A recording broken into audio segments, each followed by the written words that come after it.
My name is Canino. I'm 26 years old, and I'm a recovering Protestant.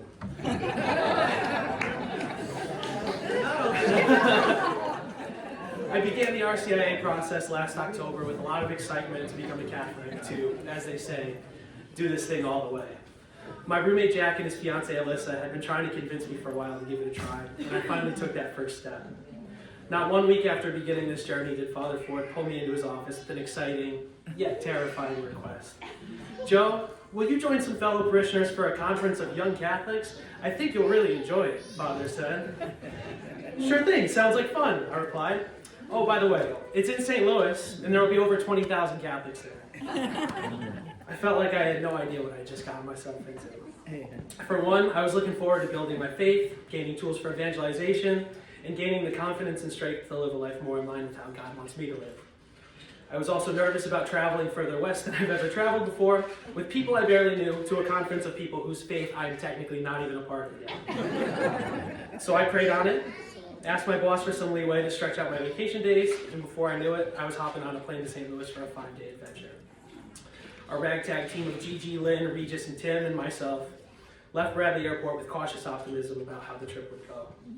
On the plane, when I looked over and saw Regis clutching his rosary so hard that it broke and fervently praying the liturgy of the hours, I thought that maybe I wasn't the most nervous one for this experience. It turns out Regis just hated flying. We touched down as the sun was setting and raced to the Dome at America Center, where the St. Louis Rams played the greatest show on turf for any of you football fans out there. And we headed there for evening mass. Let me tell you, I was not prepared for what I saw. Over 20,000 Catholics singing, praying, and worshiping together is a surreal thing to witness. The procession of over 400 priests was remarkable. Immediately, I felt the presence of Jesus there, and it stayed with me the entire trip. I went to bed that night with a newfound energy despite a full day of traveling, and decided the next morning I was going to run to the St. Louis Arch. When I got back from my run that morning, I started to feel ill. I also was under a ton of stress from being in the final stages of a job search for a position I was really keen on. To top it all off, I had just gotten back together with an ex-girlfriend whom I adored, but was really worried about how this was all going to work, considering she's not Christian at all, and I'm a Jesus freak going to Catholic conferences halfway across the country. But I wasn't going to let a little cold, job anxiety, and girl trouble get in the way of all the spiritual education that was going to be gifted to me by the divine. And by gifted to me by the divine, I mean paid for by the gracious people at St. Peter Claver. I was set to attend a live taping of Rosary Across America. As I got ready for the day, I frantically recited the Hail Mary over and over again, learning it in full just that morning, so I wouldn't look like an outsider, even though I was. My first ever rosary was a calming spiritual experience where the fellow Christian community felt truly tangible, not only reciting prayers with thousands of Catholics present with me, but with thousands listening nationwide. Throughout that first full day, I had periods where I was beginning to feel quite ill, even a bit dizzy at times. I was also dealing with serious anxiety about the potential new job and my relationship worries, but I kept getting a nagging feeling. I didn't hear anything audibly, but I physically felt Jesus wanting to give him my worries, give him my fears and anxieties, my discomfort. The next 2 days were a whirlwind. You see, every day from 7:30 to 9 p.m. our days were packed, moving from Bible study workshops to giant auditoriums with keynote speakers. It was exhausting. I was still feeling a bit sick, but I had found a new sense of calm. My main focus was keeping my anxieties from interfering with my learning, staying truly in the moment while allowing Jesus to work his wonders on these anxieties in the background. My favorite speakers I attended shed so much light on things that were so relevant to me.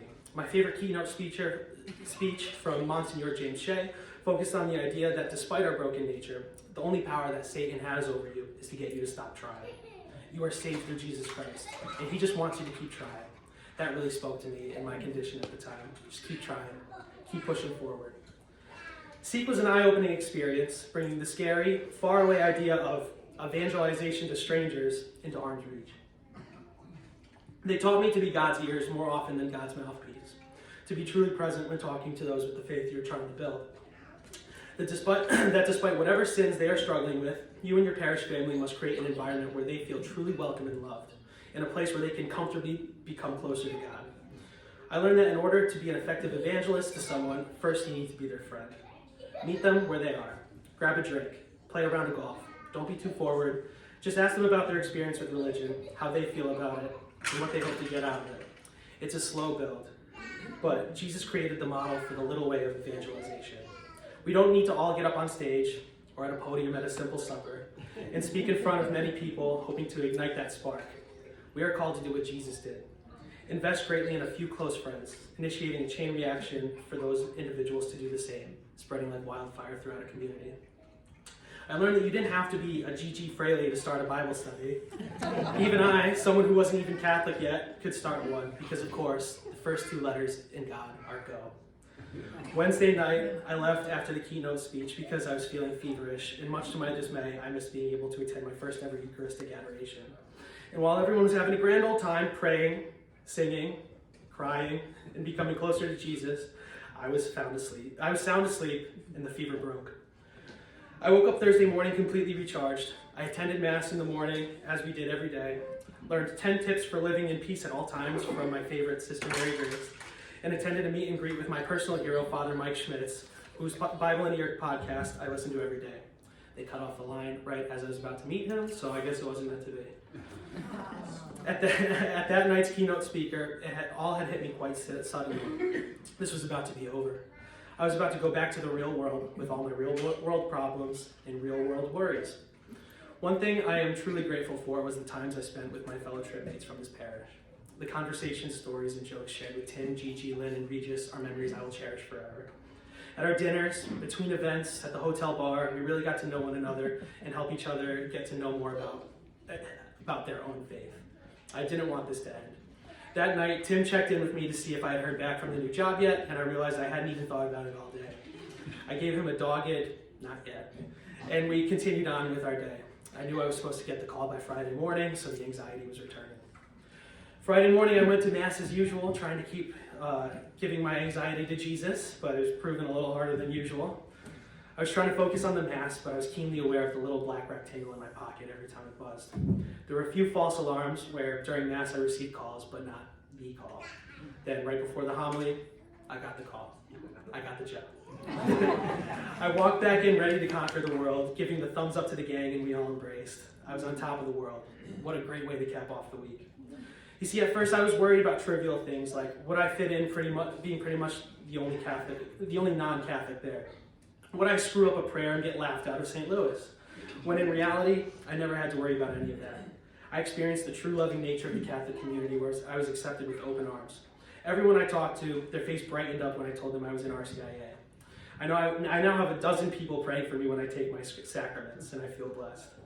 In the end, it was the lingering anxieties of the real world knocking at the edges of my conscience the entire time that really should have been my main concern.